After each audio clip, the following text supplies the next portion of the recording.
Bem-vindos à correção da prova do Enem. Aqui é Rodrigo Berhardt.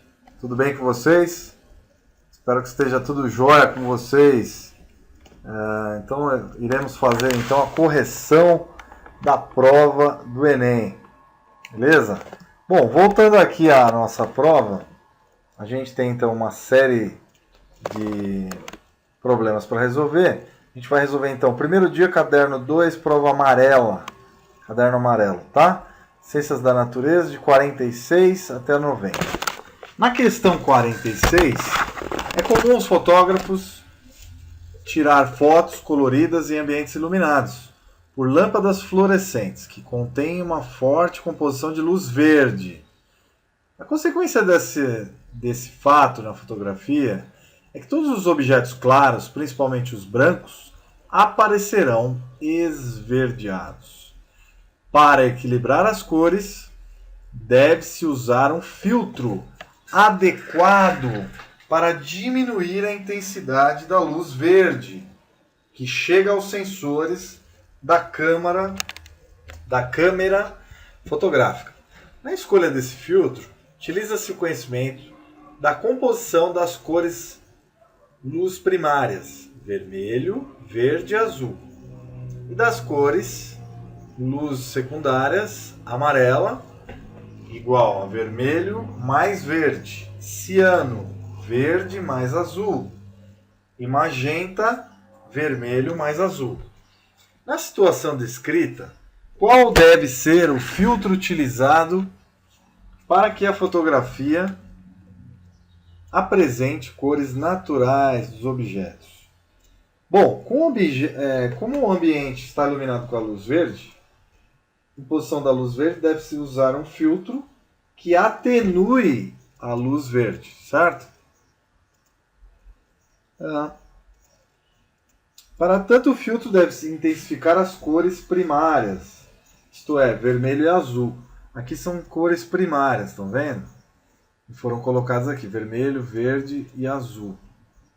Como eu só tenho cores primárias aqui em magenta, logo a resposta é letra D. Tá? Então a gente vai ter... Bom, então a resposta é magenta, tá? Que é vermelho mais azul. Cores primárias. Tá certo? Maravilha. E que não tenham verde.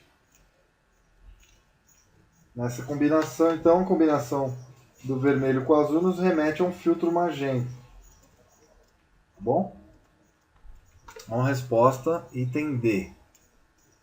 Na questão 47, a gente vai ver, para impedir a contaminação microbiana do suprimento de água, deve-se eliminar as emissões de efluentes que efluem para o corpo d'água, quando necessário. E o ácido efluente, quando necessário, tratá-lo com desinfetante. O ácido hipocloroso, HClO, hipocloroso, produzido pela reação entre cloro e água, é um dos compostos mais empregados como desinfetante, água sanitária. Contudo, ele não atenua somente como oxidante. Atua como oxidante, mas também como ativo agente de cloração. Então, contudo, ele não atua somente como oxidante, mas também como ativo agente de cloração, de cloro. A presença de matéria orgânica dissolvida no suprimento de água clorada pode levar à formação de clorofórmio e outras espécies orgânicas cloradas tóxicas. O clorofórmio é extremamente tóxico para as células do corpo humano, química ambiental e dos animais. Visando eliminar da água o clorofórmio e outras moléculas orgânicas, o tratamento adequado a filtração com filtro de carvão ativo, o carvão ativado. B. Fluoretação pela adição de flúor, sódio.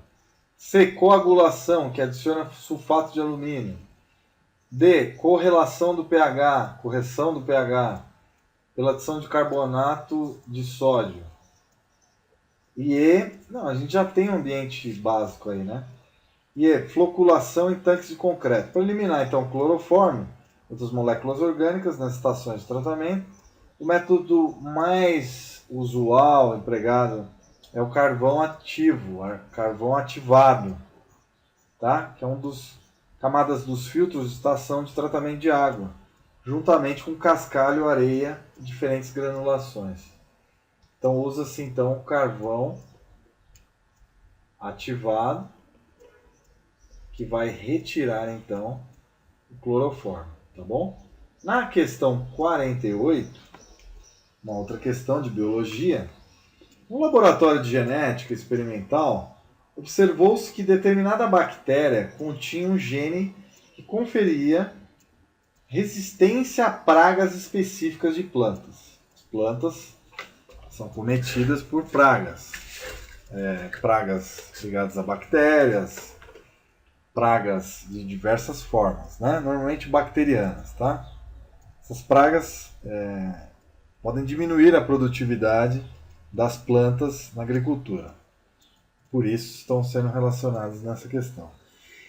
Em vista disso, os pesquisadores procederam de acordo com a figura. Então, ó, uma bactéria, isolamento do DNA bacteriano. 3, clonagem do DNA. 4, extração do gene de interesse. E 5, fabricação do gene. 6, inserção do gene nas células do tecido da planta. E 7, a planta modificada. Disponível em ciência, hsw.uol.com.br. Do ponto de vista biotecnológico, qual a planta representada na figura? Como a planta representada na figura é classificada? De clone. A. Clone, híbrida, mutante, adaptada, transgênica. Ela tem uma transferência de genes, não é? Ocorreu então uma transferência de genes da bactéria para a planta. Então, uma planta transgênica, resposta correta, letra E, de Eberhardt. Tudo bem? Bem fácil, né? O conceito de transgenia. Transgenia, então, colocar então genes de uma outra espécie, de outro ser vivo, para uma determinada característica aparecer nesse ser vivo que recebeu esse gene novo, tá? Visando minimizar agora na 49, questão de química, visando minimizar impactos ambientais, a legislação brasileira determina que resíduos químicos lançados diretamente no corpo receptor tenham pH entre 5 a 9. Um resíduo líquido aquoso gerado em um processo industrial tem concentração de íons hidroxila, lembrando, é o OH. Então, íons hidroxila igual a 1,0 vezes 10 a menos 10 mol por litro. Tirando o antilog, vai ficar então POH igual a 10. Fazendo log, né? Para atender à legislação, o químico separou as seguintes substâncias disponibilizadas no almoxarifado da empresa. Essa substância, sulfato de sódio, hidroximetil, carbonato de potássio e o metano, né? Cloreto de amônio. Carbonato de potássio, aqui o metanol, aqui é um metanol, que é um álcool, né? Aqui a gente tem o sulfato de sódio e aqui o ácido etanóico. Ácido carbono, né? Simples ligações, óico final, ácido carboxílico. Tá certo? Aqui é então cloreto de amônio aqui, cloreto de amônio. Bom, dessas substâncias, a gente tira aqui o pH dessa substância, a gente sabe que a variação de pH vai de 0 até 14, né? Como o pOH é 10, para 14 faltam 4. Então o pH, potencial hidrogênio iônico, é igual a 4. Então ambiente ácido. Como que eu neutralizo esse ácido? Então o resíduo apresenta caráter ácido. Devemos adicionar substância de caráter básico. Como essa primeira substância tem caráter ácido, não vai servir. Sulfato de sódio é um sal ácido. Metanol, caráter neutro. Ele é neutro. Álcool. O carbonato de potássio é básico. E o cloreto de amônio é uma base fraca. Aqui, na verdade, é um sal de ácido fraco. Sal de ácido. Aqui no K2O3 é um sal ácido fraco e base forte. Porque essa substância, quando em presença de água, o K2CO3, ele vai formar então um CO3 mais H2O, forma então HCO3- mais OH-. E aqui o OH, mais hidroxila, vão formar H2O. Então eu tenho a formação aqui de hidroxila, que diminui então a acidez. Então a resposta é letra D, de Dinamarca. Beleza? Então eu uso o carbonato de potássio, que vai se transformar numa base forte. Então vai formar uma base forte com grande liberação de OH-, que vai favorecer então a diminuição do pH, tá bom? O aumento do pH, na verdade. Agora vamos para a questão de número 50. Vamos lá. Na 50, agora nas 50, grandes fontes de emissão de gás dióxido de enxofre são as indústrias de extração de cobre e níquel, em decorrência da oxidação dos minérios sulfurados. Para evitar a liberação desses óxidos na atmosfera e a consequente formação de chuva ácida, o gás pode ser lavado em um processo conhecido como dessulfurização, conforme mostrado na equação. Carbonato de cálcio sólido, dióxido de enxofre gasoso vão formar o CaSO3 sólido, gás carbônico. Por sua vez, o sulfito de cálcio, que é esse aqui, sulfito de cálcio, formado pode ser oxidado com auxílio de ar atmosférico para obtenção do sulfato de cálcio, CaSO4, como mostrado na equação 2. Essa etapa é de grande interesse porque o produto da reação, popularmente conhecido como gesso, é utilizado para fins agrícolas. As massas molares dos elementos carbono, oxigênio, enxofre, cálcio são iguais a 12 gramas, 16 gramas, 32 gramas por mol, 40 gramas por mol. Então, carbono, oxigênio, enxofre e cálcio. Considerando um rendimento de 90% no processo, a massa de gesso obtida, então tá aí, a massa de gesso obtida será mais próxima de, então a massa de gesso obtida em gramas por mol de gás retido é mais próxima de. Então a gente tem as equações gerais, né? E a gente pode entender, então, que a massa do CaSO4, que é o sulfato de cálcio, ele vai ter um cálcio, que é 40 gramas por mol, mais enxofre, que é igual a 32, mais oxigênio, que é 16, vezes 4, né? Então vai ficar 40 mais 32 mais 72. Fazendo a conta,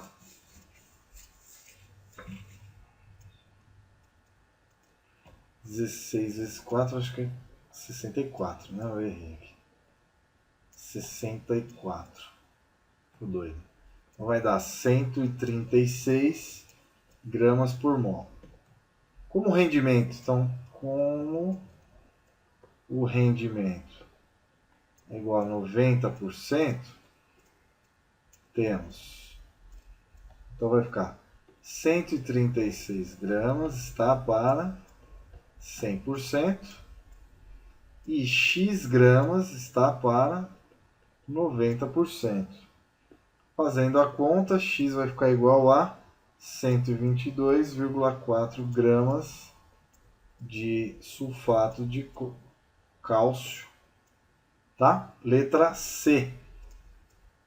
Letra C, aproximadamente 122 gramas de sulfato de cálcio. Resposta tranquila, aí tem que fazer a conta, tenta fazer em casa. 51, questão 51, uma boa ideia. Na década de 90, células do cordão umbilical de recém-nascidos humanos começaram a ser guardadas por criopreservação. O que é criopreservação? No ambiente frio, baixo, 50 graus Celsius. Uma vez que apresentam alto potencial terapêutico em consequência de suas características peculiares. O poder terapêutico dessas células baseia-se em sua capacidade de multiplicação lenta? Não. De comunicação entre as células? Também não. Adesão, diferentes tecidos? A diferenciação. Possuem ali células chamadas células-tronco, que se diferenciam em todas as outras. Em reconhecimento das células? Não. Letra D. Tudo bem? Então, diferencia células especializadas. São chamadas células-tronco. Na 52, fontes fotocromáticas escurecem quando expostas à luz solar. Por causa de reações químicas reversíveis entre uma espécie incolor e outra colorida. Diversas reações podem ser utilizadas, e a escolha do melhor reagente para esse fim se baseia em três principais aspectos. 1. O quanto escurece a lente, o tempo de escurecimento quando exposta à luz solar e, item I, o tempo de esmaecimento em ambientes sem forte luz solar. A transmitância indica a razão entre a quantidade de luz que atravessa o meio e a quantidade de luz que incide sobre ele.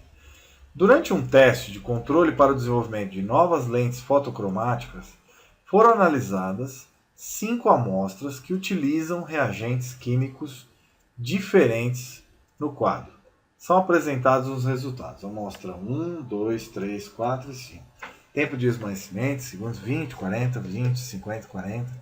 Tempo de esmaecimento, segundos, 50, 30, 30, 50, 20. Transmitância média de lente quando exposta à luz, que é a transmissão de luz, 80, 90, 50, 50, 95%. Considerando os três aspectos, quais aspectos? Quanto escurece a lente, o tempo de escurecimento quando exposta à luz solar, tempo de esmaecimento em ambientes sem forte luz solar, né? Transmitância indica a razão entre a quantidade de luz que atravessa o meio e a quantidade de luz que incide sobre ele. Aqui, na verdade, é aqueles óculos transition, né? Que recebem a luz solar, tá? E escurecem quando recebem a luz solar, tá? E depois, quando vão para um lugar iluminado. Isso, lugar iluminado. Quando o lugar está escuro, a lente volta a ficar clara novamente, tá? Então é esse. Bom, para você saber qual é o engenheiro, por exemplo, se é um engenheiro e quer saber qual é a melhor desses 5 tipos de lentes para o mercado, você vai escolher a que tem o menor tempo, aqui no caso é 20 e 20, a que tem a menor tempo de esmaecimento, são as características que você vai, ó, aqui já vai estar descartado, aqui vai estar descartado porque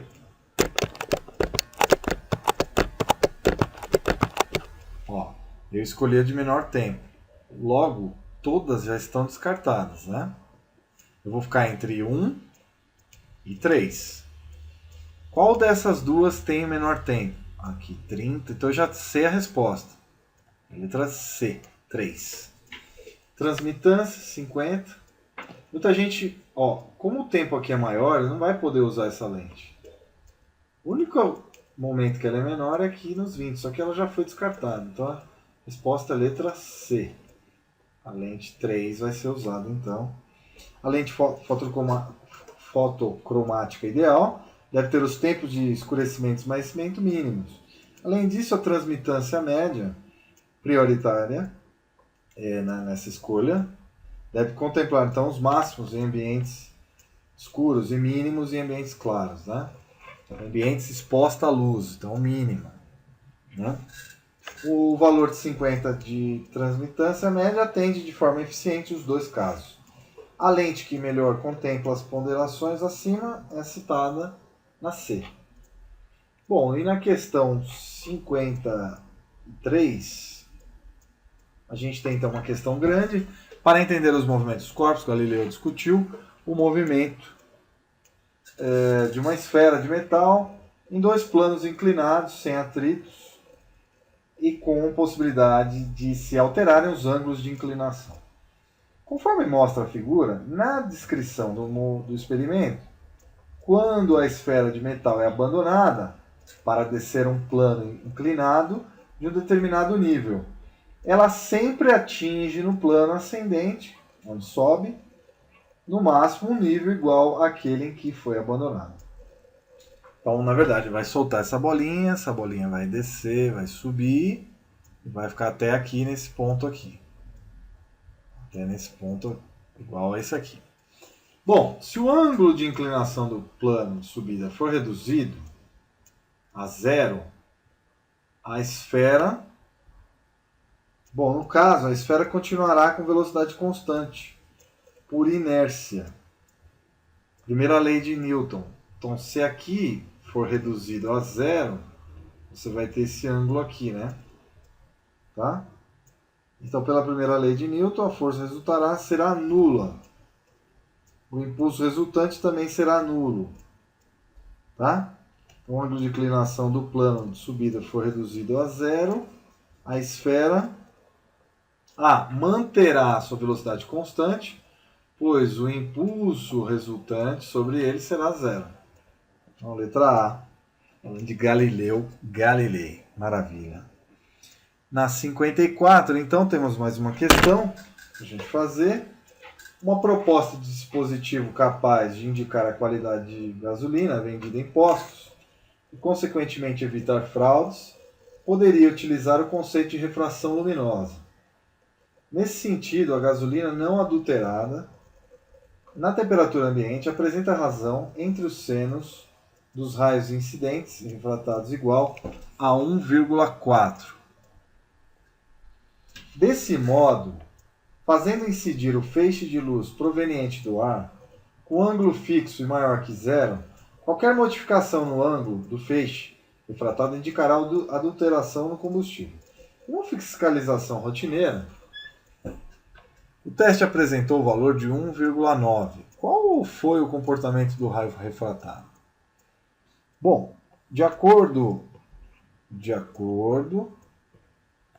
com a lei de Snell,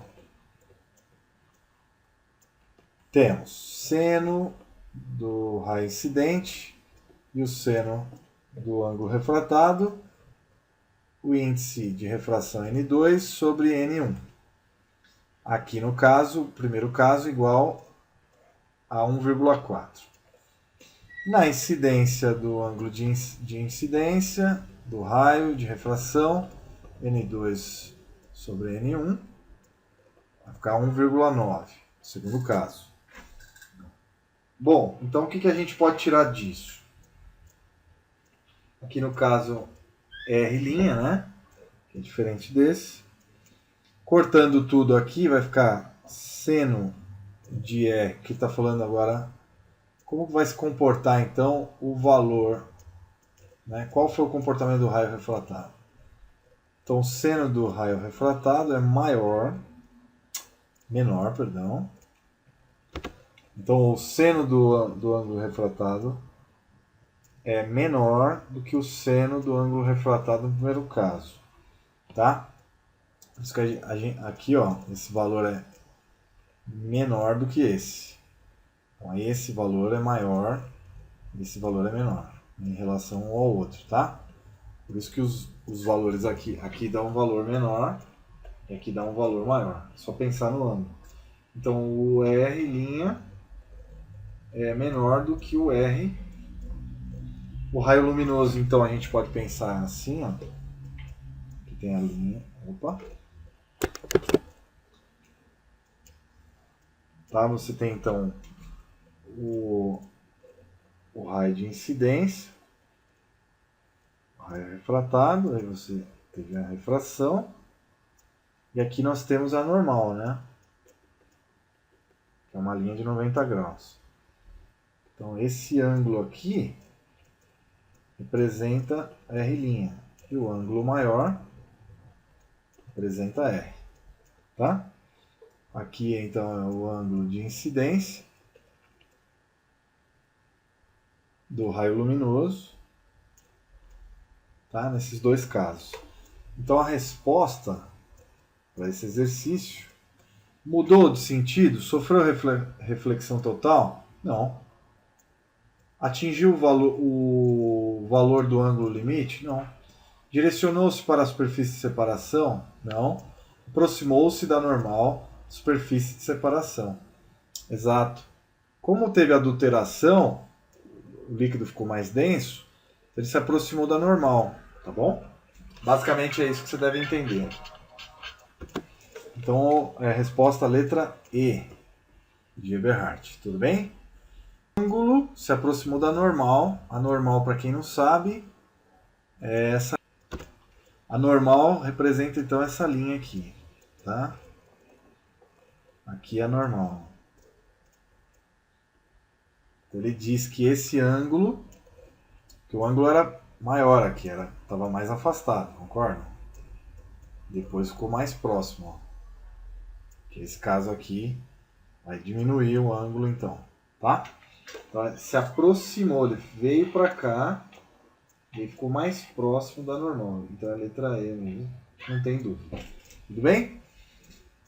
Agora a gente vai resolver a questão 55, uma questão interessante, difícil, uma questão que envolve conhecimento prévio. A forma das moléculas, como representado no papel, nem sempre é planar. Em um determinado fármaco, que é um remédio, né, uma droga, a molécula contendo um grupo não planar é biologicamente ativa, quanto as moléculas contendo substituintes planares são inativas. O grupo responsável pela bioatividade desse fármaco é, então, grupo não planar. Qual é? Bom, aqui é plano, plano, tem duplas ligações, plano. Que tem só simples ligações, pode formar o que a gente chama de formas em barco, né? Você pode ter isso aqui, né? Tá? Ligações desse tipo. Então, ciclo hexil não é plano. Não é plano. Portanto, é um grupo, ó, Portanto, é um grupo responsável pela bioatividade. Bioatividade da molécula. Beleza? Então é isso. Então, para mostrar aqui qual é a resposta, então vai ser essa substância aqui, né? O ciclo hexil, que é então uma substância não planar, tá? Na questão 56, a elevação da temperatura das águas dos rios em lagos e mares.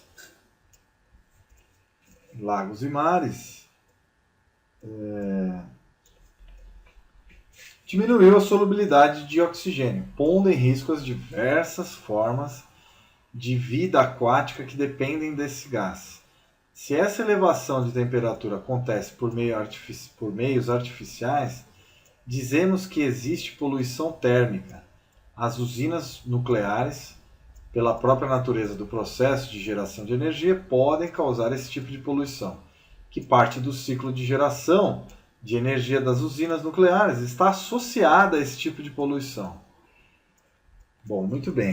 Então, continuando aqui, nós temos aqui uma usina nuclear, que parte, aqui ocorre então o aquecimento pelas pilhas nucleares, há um gerador, que vai gerar energia, e aqui é a bomba d'água, e aqui o condensador, ó, que vai fazer a troca de água. A água quente vai para a água, depois a água vem esfriar essa água quente.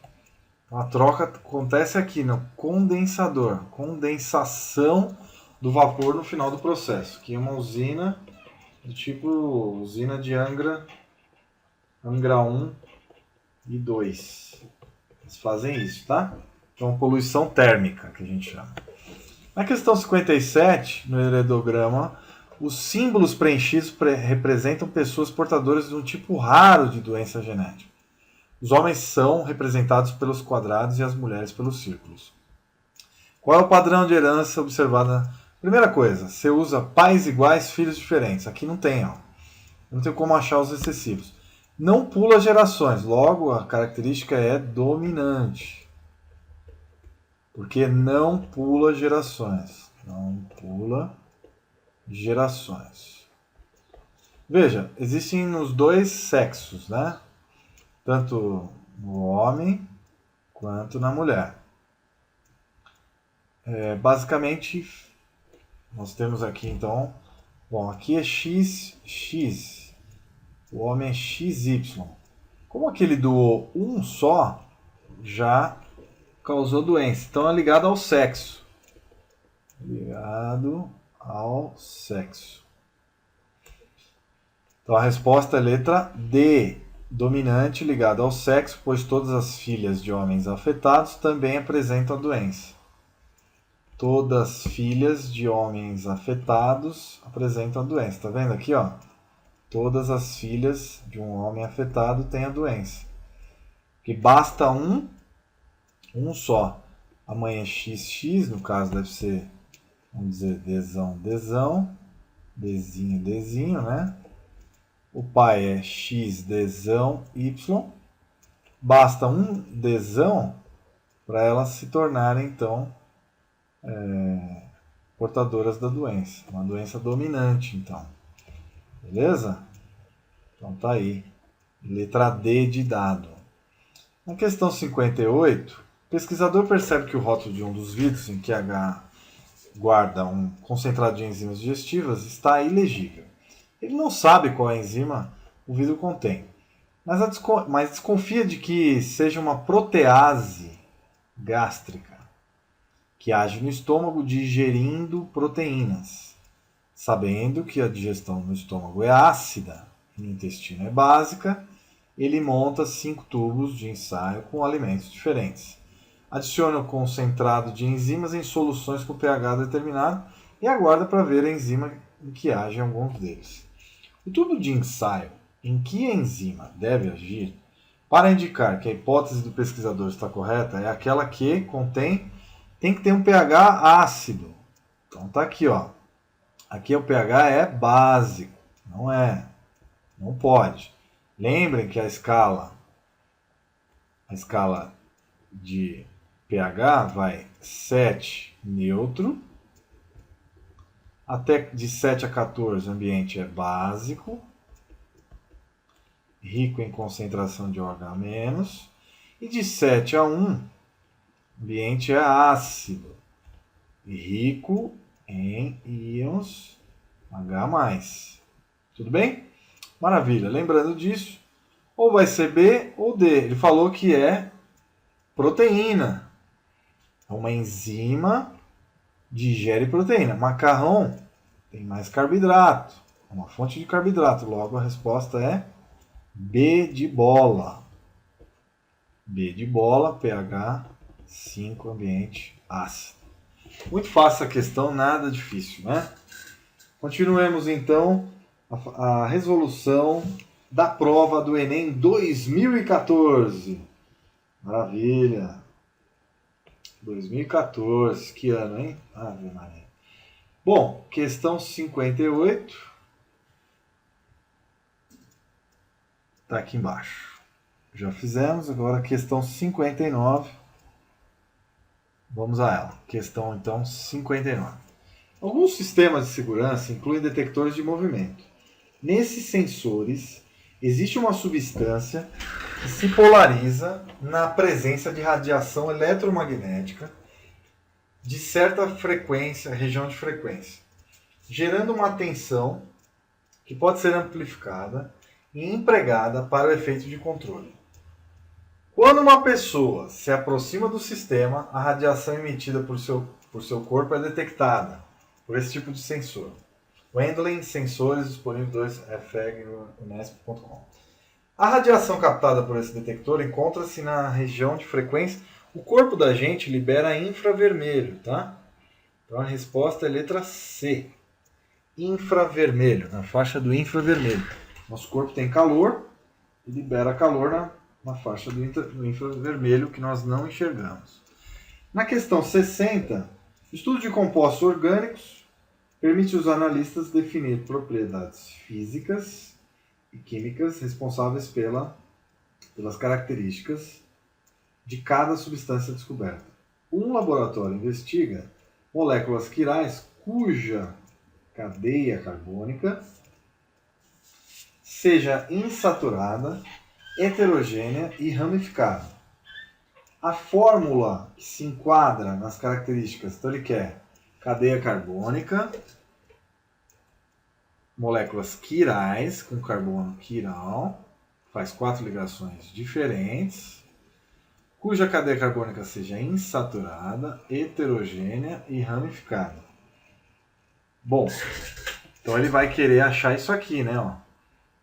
A única molécula que vai se adequar a isso é o CH3, CH, dupla CH, C', H, CH3, C dupla O, NH, CH3. Será a letra B de bola, tá? Todas as outras não terão essa característica. Então, ó, insaturação está aqui. É uma cadeia heterogênea, tá? Que tem um heteroátomo.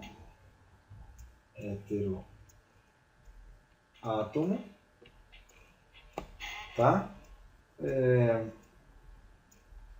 E tem o carbono quiral. E ramificada, né? Então tá aí. Todas as outras vão ter, mas nem todas vão ser ramificadas. Por exemplo, na A, como vai ser a A? A vai ser assim: CH3, CH dupla CH, carbono quiral se ligando ao hidrogênio, OH, depois C dupla O, NH,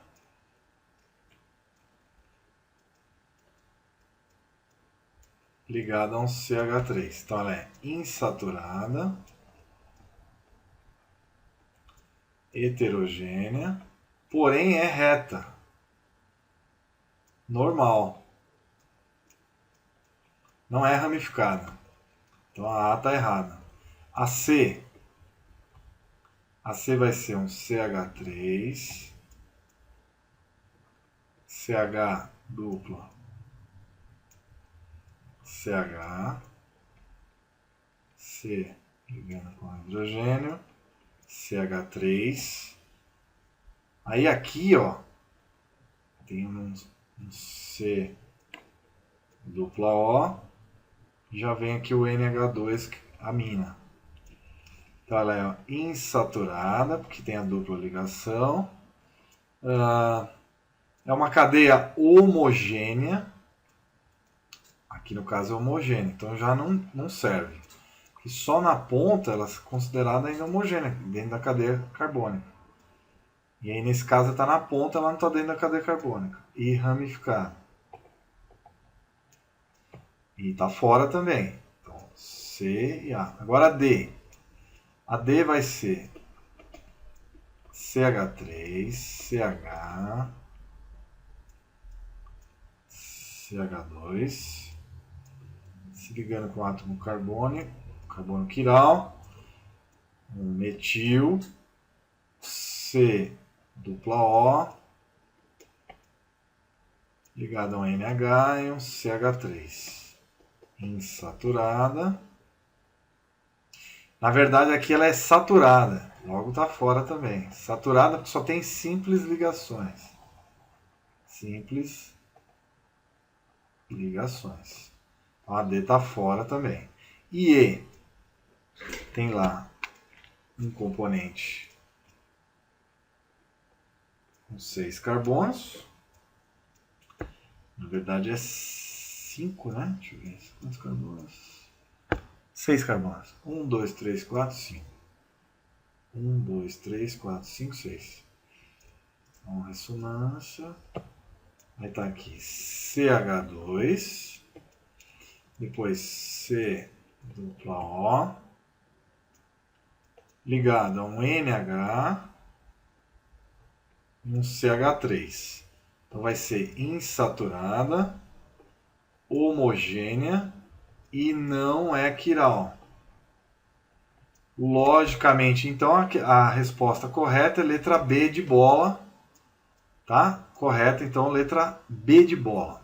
Para a gente finalizar essa videoaula, com o objetivo de substituir as sacolas de polietileno, alguns supermercados têm utilizado um novo tipo de plástico ecológico, que apresenta em sua composição amido de milho e uma resina polimérica termoplástica, obtida a partir de uma fonte petroquímica. Plásticos de vegetais, pesquisa FAPESP 2011. Nesses plásticos, a fragmentação da resina polimérica é facilitada porque os carboidratos presentes... Ora, meus queridos, carboidratos estão ligados aos açúcares. Logo, quem adora são as bactérias, que vão causar, então, a decomposição. Então, a letra D, são digeridos por organismos decompositores. Letra D, sem medo de ser feliz. Por exemplo, é o caso da glicose, C6H12O6, que vai ser quebrada, então, na forma de amido. E você tem, então, a decomposição. O amido não se decompõe espontaneamente, mas a glicose, esses carboidratos não se decompõem, precisam de enzimas para ser decompostos, a partir então de seres vivos que vão decompor esse plástico na natureza. Então, um grande abraço a todos. A gente viu então as questões de número 45 até o 61, beleza? Nas próximas videoaulas veremos as restantes. Então, um grande abraço a todos, espero que vocês tenham gostado.